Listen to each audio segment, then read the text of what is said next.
Sawadee Cup and welcome to another episode here for the Funky Pod, and it's Tuesday, and you know what it means? Thailand Tuesday, exactly. So let's talk about all things Thailand. No, let's not talk about all things Thailand. Let's talk about the one thing Thailand that matters this week, and the only thing that matters this week is, of course, the World Cup. Thailand and the World Cup. So, what do we have to say about it? So many things, because Thailand, if you're familiar with the World Cup, you should boycott it. Let's all boycott. We should have boycotted it like in 2010, to be honest. But that's not for me to say right here, because this is Thailand Tuesday. But as you can see, Thailand is not playing at the World Cup. Nevertheless, Thailand is a huge football country. Like, football is so important, not only local football. Hey, Buriram United, I think it's the perennial champion. Buriram United or Muangthong Thani Football Club, I think, are the two biggest ones. I've been here forever, but I always lose track. But I think Buriram is probably like, that's the one that I know. So, kind of funny, by the way, because Buriram is like in the poor region of Isan, like the northeast, where it's really poor, actually. And then that's the most famous football club with the most purchasing power. It seems like it. Crazy. That's also where the high-speed racetrack is. I see a pattern there. Just saying. Anyway, so football. It's a football country. Like, we love football here right now. And it's football, not soccer. So we love football here.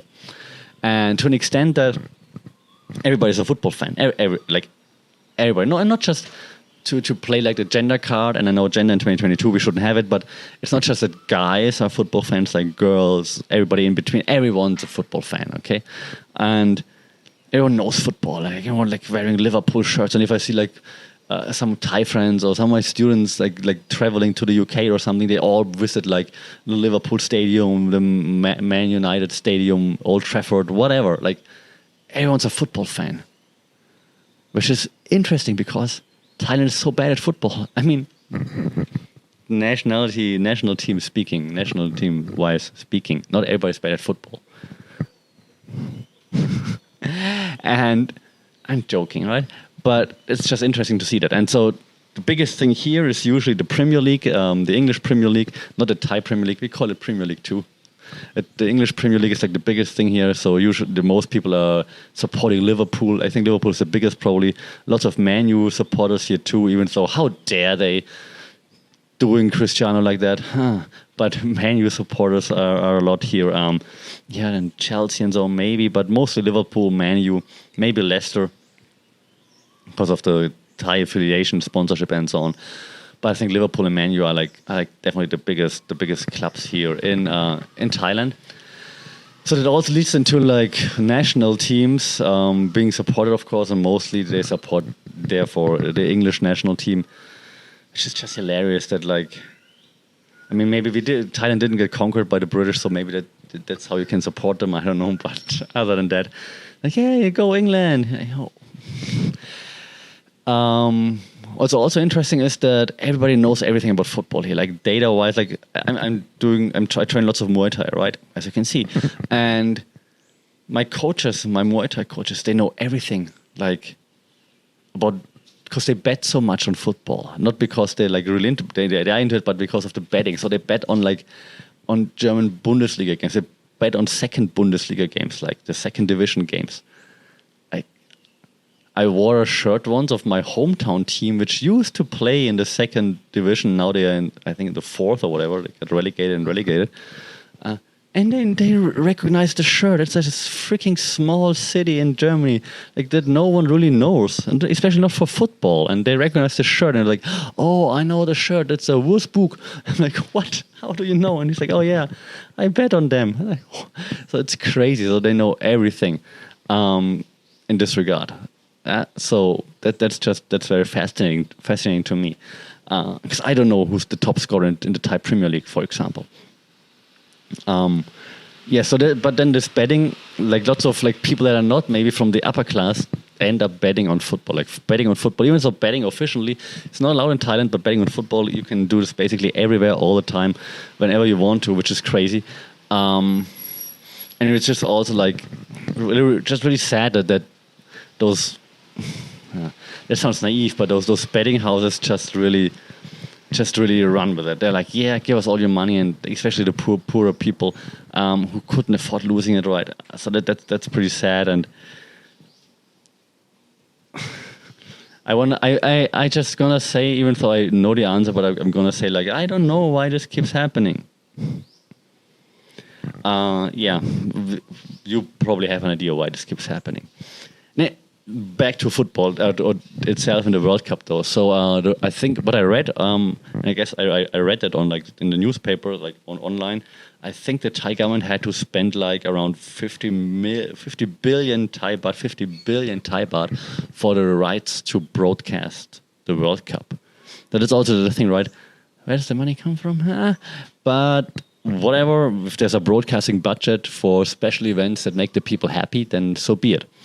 And it's like, and it's not I'm not criticizing Thailand per se, because it's in every country. It's like, hey, we have problems here, but look, it's the World Cup. Germany did the same thing, right? I always give the example when the World Cup was in Germany, like while the World Cup was in Germany, they would increase taxes, for example. Like, hey, you're all busy with the World Cup, taxes up. So everyone's using those events, of course, to I know, astroturf like their issues, right? So that's obviously something that happens all the time. In terms of boycotting, not watching, not supporting, not cheering, I haven't heard much here. So if you look at the local reporting of the World Cup, it's very much in line with like what you see maybe on American television in terms of really focus on the games and on how awesome Qatar is and look how pretty. In contrast to that, like European coverage, and I can only speak for German. I've seen the Dutch one a little bit, and I've seen the English coverage, and all three of those nations spend, I'd say, 2/3 of their time talking about the human rights issues in Qatar and the problems in Qatar, and maybe like 15 minutes before the game, they talk about the game. But like the hour before, they talk about like all the issues around Qatar and so on. And then 15 minutes before, they're like, okay, we get it. So now we talked about this, but there are also people playing. So let's, pardon me. So let's also talk about the game. While here, it's just all about the game, like excitement, World Cup, woo. And it's similar to what I've seen from the US coverage so far, at least. Very interesting. Okay. Again, to wrap this up, like it's an important event in terms of people coming together, cheering, talking about it, and so on. So, what the World Cup is supposed to do, if it wouldn't be like all corrupt, right? So, we ignore corruption here. I didn't plan on saying it, but it makes sense, right? And just enjoy the World Cup. So, I'm leaving it at that because I don't want to get into any troubles. With that said, who are you cheering for? Who's your team? What do you think is going to happen now that Messi lost that? You know what happened the last time Argentina lost the opening game? You know who became world champion in 1990? The last time that happened?